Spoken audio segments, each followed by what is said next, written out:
Just to introduce, Simon Stevens is one of the UK's most prolific and celebrated playwrights. He was born in Stockport and began his career as a teacher before turning to playwriting in the late 1990s. His first major success came with the play Herons, which premiered at the Royal Court Theatre in London in 2001. Many recent works, including The Funfair in 2015 and Fatherland in 2017, have premiered in Manchester theatres, and he joined Manchester Met as Professor of Scriptwriting in 2017 and also currently works as Artistic Associate at the Lyric Theatre and Associate Playwright at the Royal Court. Massive welcome to Simon Stevens. Thank you. So, Simon, we've got lots of writers in the room here, lots of emerging creatives, people who enjoy theatre. Can you tell us a little bit about your process as a writer, please, first of all? Yeah, I mean, that's quite a long answer. I can't believe there's lots of playwrights and creative people at 10 o'clock on a Saturday morning.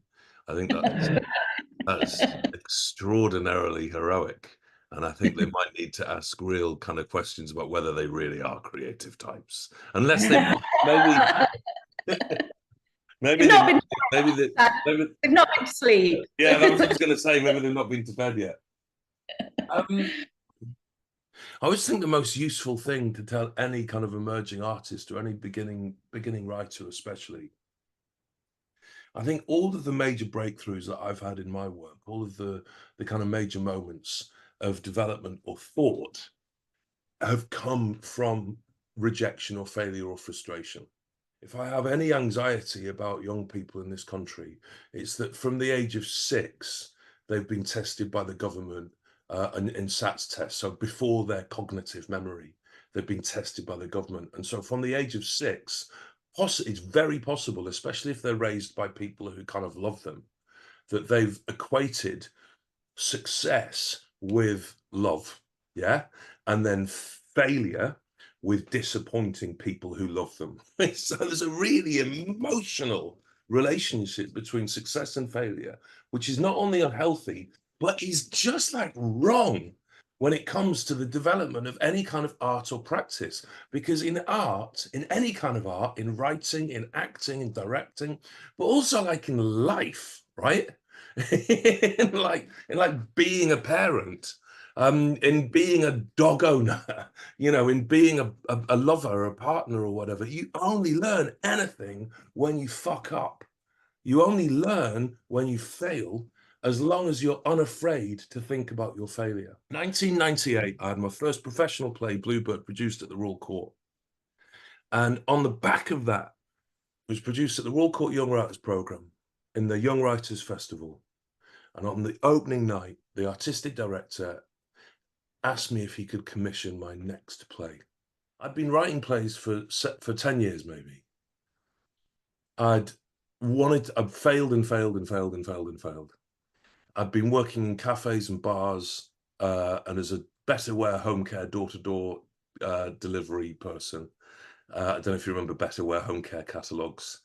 And then I was working at that time as a school teacher in Dagenham in Essex, which is quite a kind of at the time was quite a white working class part of England. When I asked him what it meant that he was going to commission a play, and he told me he was going to pay me £1,500 on the understanding that when I write my next play, I'd give it to him first, I couldn't believe it.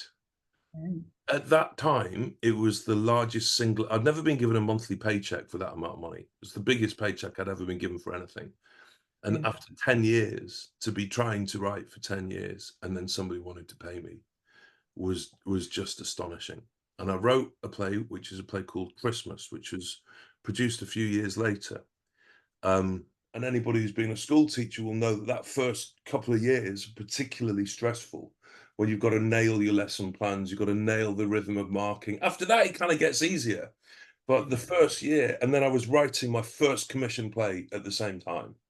At the end, after putting my son in bed and then doing all my marking and my planning, I'd try and write dialogue for half an hour and 45 minutes or whatever. And I wrote a play, and it took me a year to write. And after the year of writing, the Royal Court rejected the play. That rejection was like the most important thing that ever happened to me. It was the most brilliant thing that ever happened to me, The way Ian Rickson, who was then the artistic director of the Royal Court, delivered it was with real kind of grace and intelligence and care. And the kind of defining point was that my process was not a healthy process for someone who's in my position. And then the following week, he did the most extraordinary thing. He called me at home and he asked me if I could come and see him after work on Friday after I finished teaching. And then he called me back 20 minutes later and said, I've changed my mind. I'll tell you what it's about. I want you to be our resident dramatist next year. So we'll give you a resident dramatist fee. You can leave your job as a school teacher. You can spend more time with your son and you can really learn how to write a play. You can spend time with playwrights and you can spend time with actors and with directors and with designers, and you can master your craft for a year. It can be like an apprenticeship.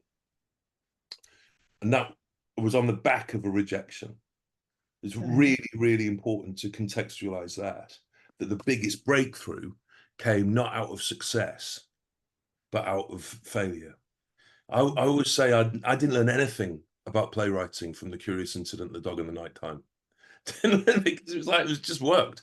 So there's nothing to learn. It was just, but that was really, really profound. And what I learned over the course of that year, fundamentally, I think can be distilled into an understanding of the spelling of the word playwright. We're not writers, we're wrights.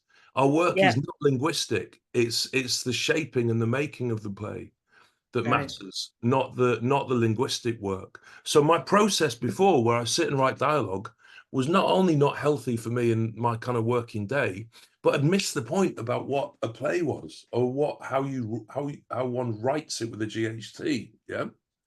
I would say that in the generation of any work of art, in the creation of any work of art, I like to think that there are 3 stages to the making of any kind of work of art, which I've come to describe as this. What an artist does when they make art is they generate material, they make stuff exist that has not previously existed, they select material. From all the stuff they've generated, they choose what they're going to use, and then they articulate the material. They shape it and they refine it so that it's got a clarity and a potency to it. Yeah. I think when I was writing Bluebird and Christmas and the other plays before, like a lot of writers, I was generating, selecting, and articulating at the same time.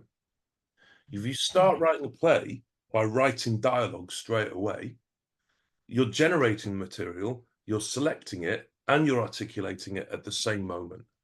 And it struck me in recent years that that's more confusing than it is helpful.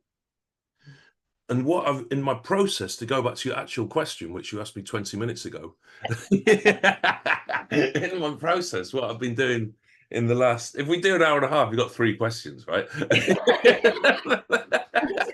My question list and thinking. In my process in the last few years, I've consciously tried to separate the generation from the selection, from the articulation. I love, there's a phrase from the French, Anglo-French theatre director, Peter Brook, who talks about creativity starting with what he describes as a formless hunch, right? Which I very much like, because it both describes what it feels like to me to develop a play and makes me feel a little bit like Columbo, the 70s kind of like TV detective. It's like just like a vague sense that there's kind of like there's a play. There's a play. I don't know what, but I think there might be a play. I've developed like a formless hunch, which might be about an idea, might be about a character, it might be about a place. The first thing I do when I get this vague sense, and this I think is really fucking good advice to beginning playwrights, is just leave it alone. Don't do anything. Don't do anything. Don't write it on notes. Don't write notes on your phone. Don't write in a notebook. Don't do anything. If it's any good, it will survive.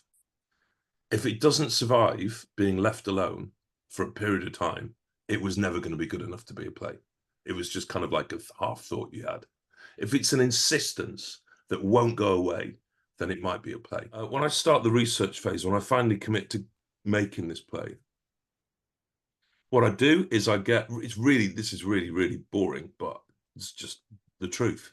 I'll get a reading list of novels and collections of poems and plays and factual books that I want to read that in some way relate to my formless hunch. So before I've written a word, I've got maybe 6 novels to read, 5 films to watch, 5 lengthy pieces of music, whether that's classical music or an album of kind of rock music or jazz music to listen to, art to look at, places to go, people to talk to. And what I'll do is I'll do all that reading and I'll do all that watching, and I'll do all that listening, and I'll just make notes and notes and notes and notes. And it's not in dialogue form. I've kind of got one here right in front of me, and there's part of me it's like, should I just open it up and open it at random? So this is you know, I like blank artist notebooks. I don't like line pages because I like being able to kind of change the size of my handwriting. And it makes me feel a bit more like an artist. So Edward Bond died yesterday. His death is present in my veins. I feel heavy with it. Wood-fired pizza. What's pizza gonna do now? Edward Bond died yesterday. What's drama going to do now? One by one, my mentors are dying, leaving my family, or leaving me feeling orphaned. As they all disappear, I start to become aware of the fragile tension between my soul and my body. We all die alone. That line about a world of billionaires and billions starving can't survive, from his last letter in November 23. Fats Domino piped through an old radio. It really was my mum after all. She was as surprised to see me as I was her. Steve went to the neighbour's funeral, who was cremated in the same place as my mum. He threatened to wear his United shirt, his United tie, but he didn't. Afterwards, he told the secular celebrant that it was a lovely service, and he found to his surprise that he started to cry. In the 70s, plastic paddling pools in the blazing sun, ice cream and lemonade, Gillian Rose was the absolute figure of health until her cancer diagnosis. She swam a kilometre a day until the day before her operation. It was a surprise to her that she'd been given a year to live. So that's just one page. I've been written that. That'll be like 5 minutes of writing, listening to music. So when you've got a page like that, if you do a page like that every day for 6 months, eventually you've got like a lot of ideas. So the next stage in my process is I type it all out. I'll get the notebook and I'll just type everything out. The thing about that, is it's really boring. But the process of being bored is really valuable. And I think one of the perils of our culture is we all carry a universe of distraction in our pockets at all time. So we never get bored anymore. And, you know, when people are bored, that's when their creativity comes to play. So this process of typing out the notebook, which is really boring, that's when I'll start to find the characters who I want to write about. And the last thing I do, in direct opposition to my process when I was starting out, the last thing I do, I'll know who my character is, what their journey is, what the story is, how many scenes are in the play, who's in each scene, what the character wants in each scene, what's stopping them from getting what they want in each scene, what the game of tennis is in each scene. I've plotted all that out. And then the very last thing I do is write the dialogue. If you've got a clear week, you can do 5,000 words a day. It's not even that difficult. If you know what you're writing, and then if you write with that energy, you know, it's kind of like you write with the energy of a kind of like rock star. You know, it's just kind of go, let's go, let's really go. Then it can have a kinetic force of itself. The final thing, honestly, I did say I could talk about process for an hour and a half. We've had a few emails, Melanie. We've setting this up. I've emailed you a few times, and I try and correct this now and try and be better about this. But one thing you might have noticed is I'm really bad at typing, and like my emails to you be riddled with typos. I've got an apology at the end, a sign-off apology at the end of my emails now to say I type like a psychopath and have fingers made of concrete. But Right. But actually for writing, for creative writing, that's really good, because I can have this really fast draft where I'm like Jerry Lee Lewis playing the piano, you know, I'm just kind of, or it was that animal out of the Muppets, kind of like drumming. I'm just like, that's me writing. And then the next draft, I've got to just sort the typos out. And if Daniel Kahneman is right that human thought is a synthesis between thinking fast and slow, that's a process that is both fast and slow, which I quite like. Anyway, sorry, that took half an hour. No, that's amazing, absolute amazing content there. That, you know, essentially is talking about the distillation process, right? Yeah, exactly that. Yeah, distillation's a beautiful metaphor for it. Certainly for kind of emerging writers, that can be really useful to hear. I think that they don't have to come with this fully formed, and I suppose sometimes with educational or creative learning processes, that can be quite difficult because we're supporting people to write a piece that we can kind of share and feedback on and consider. Yeah. And I suppose within that, that's why that playwright metaphor is really useful, because I can't remember who it was that said that, you know, a wheelwright makes a mini wheel first before they do the big thing. So right, nice.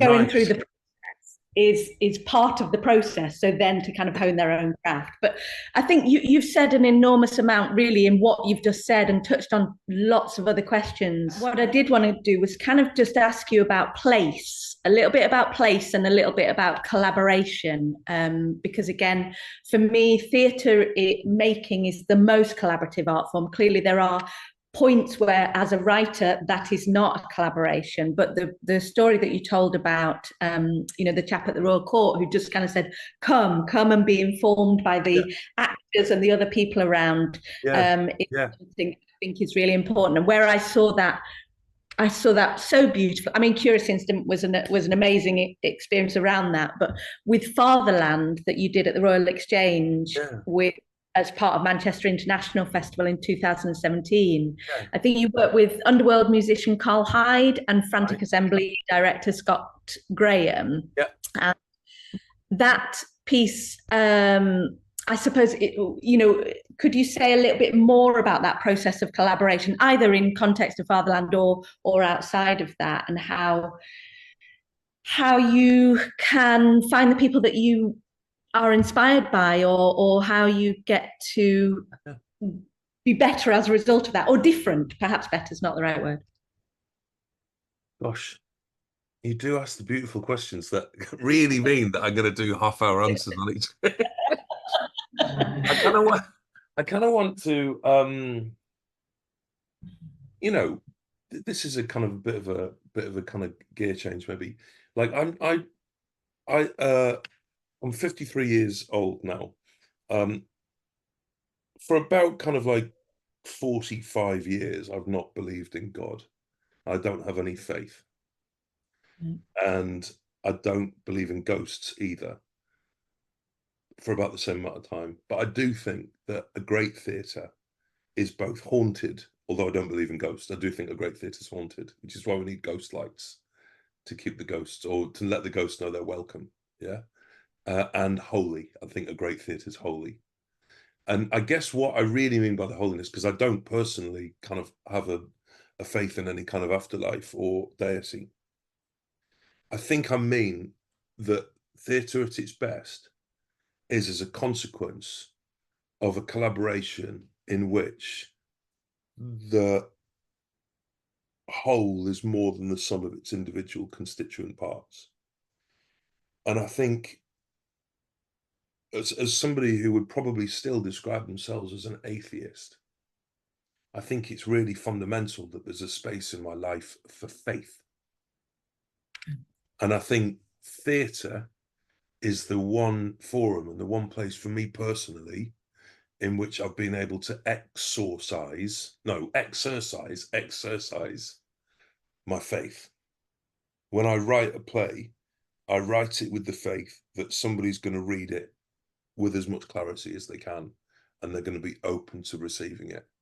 And that if they're going to work with me, whether they're working with me as a director, as a designer, as an actor, or a co-writer or co-creator, that they're going to go to work. They're going to step up. They're not going to fuck around. You know, I totally agree with you about talent. I think, and whenever I hear it, whenever I read about, I'm really fascinated by sports people, by footballers especially. The defining footballers are not necessarily the ones who were the best footballers when they were 11 years old. They were the ones who just never stopped working and just were psychotic in their work approach. I think that's true of musicians. I think it's true of everybody. It's putting the work in, and you identify that in your collaborators. Quarter of a century that I've been doing this job, my faith has been rewarded by work that has been received openly by audiences in theatres that have kind of like staged it with love.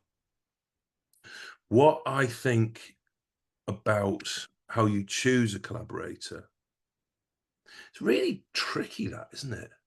It's a little bit like, you know how every physical material in the universe has a resonant frequency. Right. Yeah. So, and which is, if you sing at a certain pitch, you make a note at a certain pitch, it'll cause it to vibrate. Yeah. Right. Which is why you can hit a top C and shatter a wine glass, or when, you know, more familiar nowadays, when some cars play music at a certain pitch, that when they're driving down the street, they make your windows vibrate. Yeah, that's the resonant frequency. I think the process of finding collaborator is finding somebody who makes you vibrate. And it's and it can be, on one hand, it can be entirely intuitive. It can be just meeting an actor or meeting a director or meeting another writer who you just have one of those conversations, and it's a very much a yeah and yeah and yeah and yeah and rather than a no, it's a yeah and conversation. Do you know what I mean by that? Well, and you go, yeah, and there's that, yeah, and that, yeah, and that's that.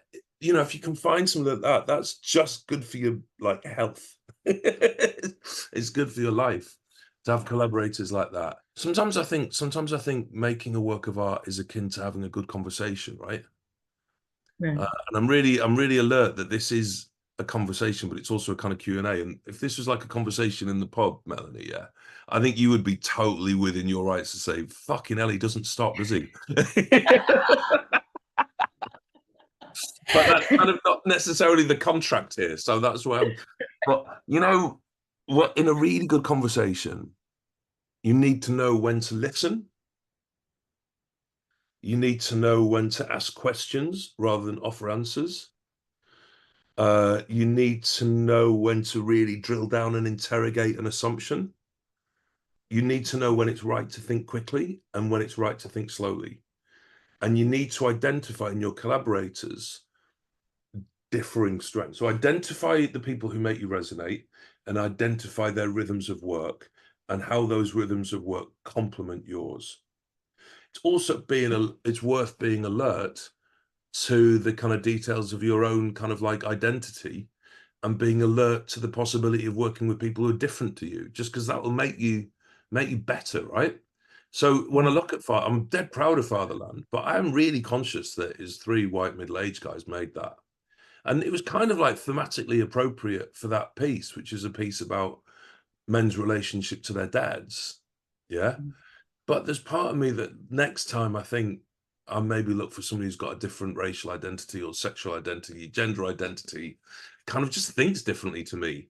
Not in order to be kind of like wantonly woke, but just because I think it's a really healthy thing, especially if you've been doing it for 25 years.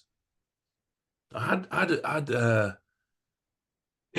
when I was like 47, I had a real panic that a lot of playwrights do their best work in their 30s. And then as they move through their 40s and their 50s, they become increasingly irrelevant. So I kind of made a point of taking out 3 playwrights for lunch, buying them lunch.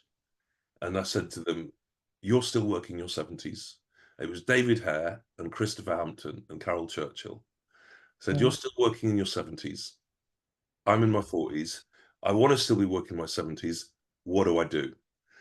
and it's really interesting. Their advice has been something that I've tried to hold on to. One of which was work in forms you've never worked in before. So do stuff you've never done before, so that you feel like a novice. You've got the energy of a novice. I think artists can atrophy when they think they know what they're doing. So do work in which you know you don't know what you're doing, yeah, and find brilliant collaborators who are different to you and will make you feel differently.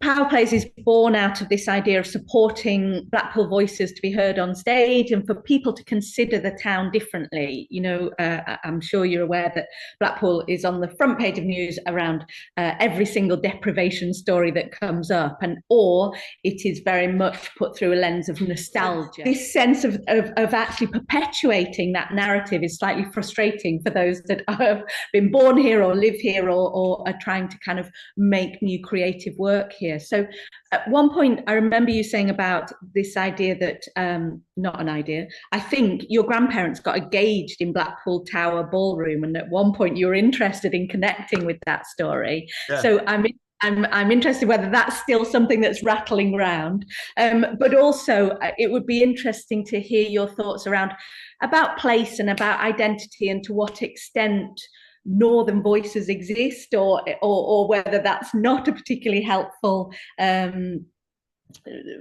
moniker, or how place really has informed your writing, or how it might inform other people's writing. There's a lot there. Sorry, it's a big question. It's a really big question. Specifically, the first detail in that question refers to a process that I embarked on when I wrote my play Light Falls, that was at the Royal Exchange Theatre in 2019. And I had the idea for writing that play that I wanted. I remember I live now in the East End of London, in Bow, just south of Victoria Park, south of Hackney, in the East End of London. I've lived here for 26 years. It's changed a great deal in that time. I remember the oddity of living in the East End of London in 2009, 10, 11, culminating 2012, in the aftermath of the economic collapse of the UK in 2008, with the global economic collapse brought about by the kind of collapse of the bonds markets and Lehman Brothers and all of that palaver, which led to the foothills of the catastrophe of austerity in the last 15 years. I remember the whole conversation at the time was a conversation around recession, but in the particular area of the East End of London, which in 2005 was announced as being the kind of host of the 2012 Olympic Games, what I was experiencing on my street where I lived was the opposite of recession. It was like new cafes, it was new investment in the community. The Victoria Park, which is my local park, was completely gutted and completely re-landscaped. So there's a massive investment in the park. And I remember thinking, this is a bit weird. Everybody's talking about England in recession, but like, this is not recession. Maybe I should go out and have a look, kind of, rather than just living in my own hole. So I decided I wanted to kind of investigate my own northernness and investigate the possibility of a kind of northernness.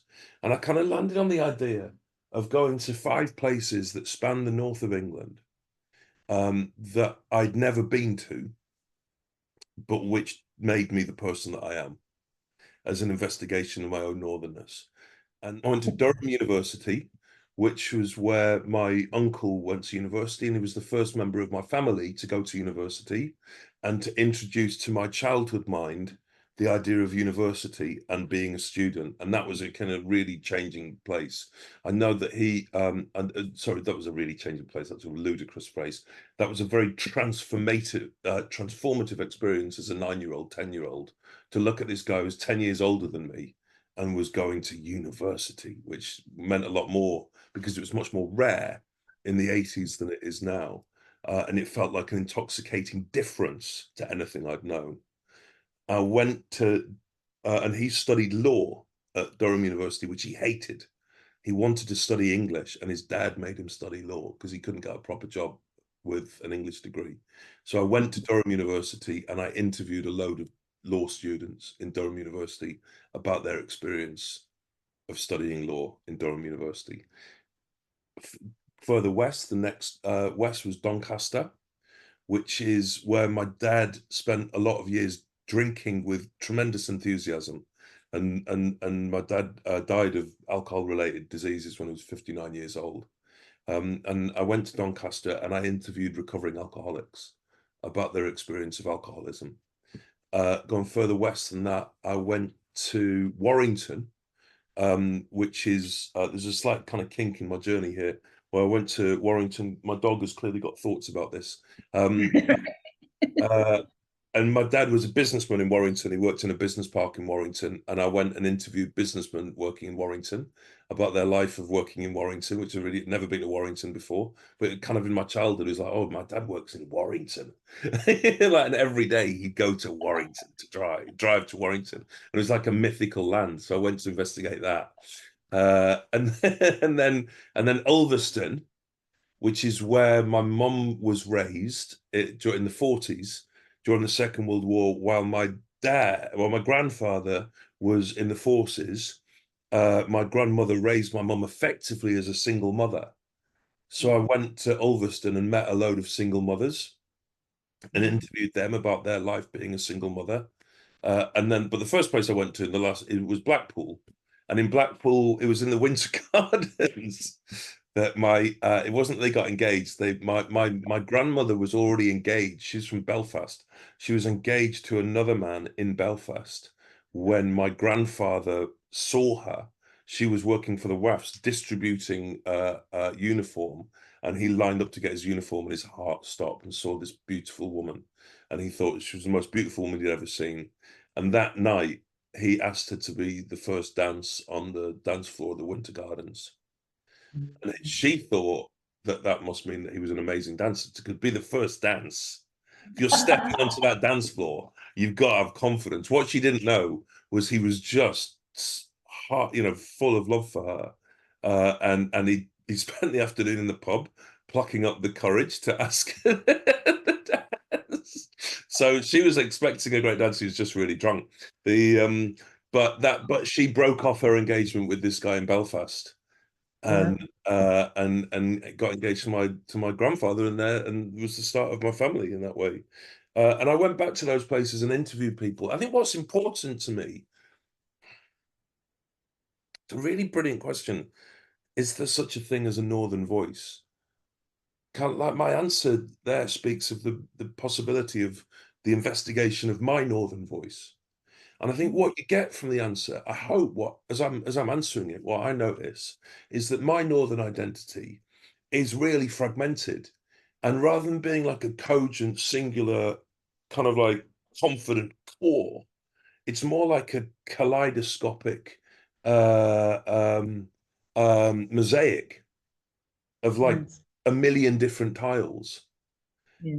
And I think when I get nervous of the notion of northernness or southernness, we started off talking about the weather, and like it's really sunny down here this morning, and you said it's the north-south divide, and there's part of me, and there's part of me thinks I think the job of the dramatist, the job of the creative writer, as opposed to the analytical writer, is to lean into the possibilities of each tile in the mosaic, and to be specific, and to be actual. And as soon as you get into the place where you're generalizing, where you're saying, well, this is because you're northern, or this is because you're southern, this is because you're white, or this is because you're black, this is because you're queer, or this is because you're straight, this is because whatever, those generalizations, that while there might be a political or economic or intellectual argument for such homogeneity, it's not the work of the creative writer. The work of the creative writer is to find the specificity. And in finding the specificity, I think what our job is to find the contradiction. Really interesting. When I talk to people who aren't writers about where I'm from, when I talk to people in London about where I'm from, the amount of people who just assume that Stockport is a kind of like homogenous Northern English town, and they've kind of like got notions of like the old Coronation Street kind of like, I don't even know if it's still the Coronation Street kind of like interval stab of the kind of the alleyway in between the terraced houses. You know, those terrace houses in Manchester now are probably worth about £1 million each. You know, they're probably owned by hipsters who work in kind of Salford Quays. And actually, to the credit of Coronation Street writers, they might be alert to that, and that might be who's in Coronation Street now. But I've not watched it for a long time. But there's readers in the South who make these generalizations about northernness, and I think, while on a political level, I think it's really important that somebody is able to identify Blackpool, for example, as being a place which might have kind of genuine economic problems. I think the job of the creative writer is to avoid the generalization and to be really, really specific and keep your eyes open. Really don't. I think what happens, people, I love two of my favorite stories about kind of writers and the potential and the possibility of writers having the capacity to observe. All right, I'm going to tell two stories, and then we can open up to questions. All right, in a conference at the end of the 19th century, discussing the possibilities of what the 20th century would be in Stockholm, there was a gathering of thinkers, of intellectuals, of writers and artists and philosophers, scientists, come to Stockholm to talk about the 20th century. And amongst them was Henrik Ibsen. All right. And I heard this story. I really love it. And Henrik Ibsen was in the middle of this conversation. And then at one point he slammed his fist on the desk of the conference table, and he glowered at all these people, and he was like, "Tell me the color of the wallpaper in your hotel room." And they'd all been brought to the same hotel in Stockholm. And they were like, "What?" He said, "Tell me the color of the wallpaper in your hotel room." Henrik, mate, we're talking about the 20th century, man. We're not talking about wallpaper design. And he insisted, "Tell me the color of the wallpaper in your hotel room." He went around the table and none of them could. And he looked at them all. He said, "I notice everything." I really love that as a starting point for creative writer. Don't worry about northernness. Worry about what you can see, and be honest, really honest about what you can see. Yeah. Don't allow it to generalize.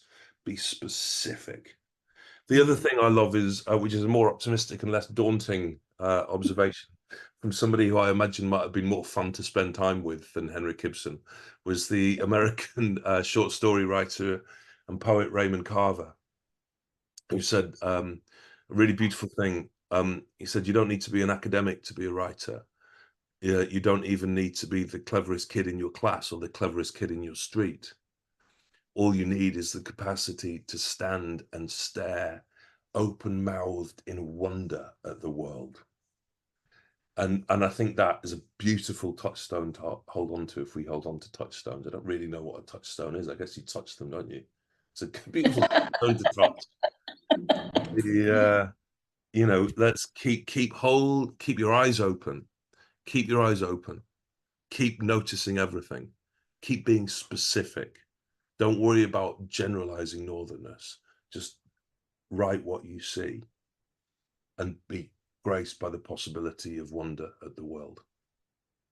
Simon, we are absolutely just at that point of being out of time, but I think it's been such a really, and it's a utilitarian word to use. It's really useful to kind of have these conversations, and I think people a lot from it. When we run these kind of playwriting opportunities and courses where people can think about themselves as writers or think about themselves differently, and we have watched a bit of footage of you talking about your craft in the past, and one guy one time said, "He's really spent some time thinking about that stuff, hasn't he?" And I think, you know, that's really clear, that understanding of what it is you do and how you do it is just absolute kind of gold dust, and offers a really beautiful kind of well thought out, well constructed, wrought approach to the principles of playwriting. So thank you so much for being part of this. And I do just want to let the room know, if they don't already know, that, you know, the playwriting competition that is part of the Power Plays Festival is opening soon, and there is this opportunity for people to submit plays. And you know, I don't necessarily enjoy the process of competitions, but there is this sense of actually, let's use some kind of process to try and talk to writers differently. And so Simon has, as part of that, offered to do some mentoring sessions with the right people, not everybody, but so we hope that we will keep in touch with Simon, and that perhaps there might be that opportunity to talk to Simon on a more one-to-one basis online, and also to extend that offer to come back to Blackpool, come and be in the Old Electric, and be part of this. Can I go in the DJ booth when I'm back next time? Absolutely. I mean, we do life drawing here on a Tuesday night, and I think it's where the model kind of gets changed. There's a blank. Do that. Yeah, we have also done a Mr. Punch show from there as well. So it's it's a multi. I'll do that. I'll do the Mr. Punch show rather than the life modelling. All right. I don't think anybody needs me to do life modelling. Have a beautiful weekend. Really good luck with the rest of the festival, and really good luck with the competition. And Thank you. I hope our paths cross in real life in the future. Have a great Saturday. All right. Bye. It's like being a Blue Pizza presenter. Bye. See you later, guys.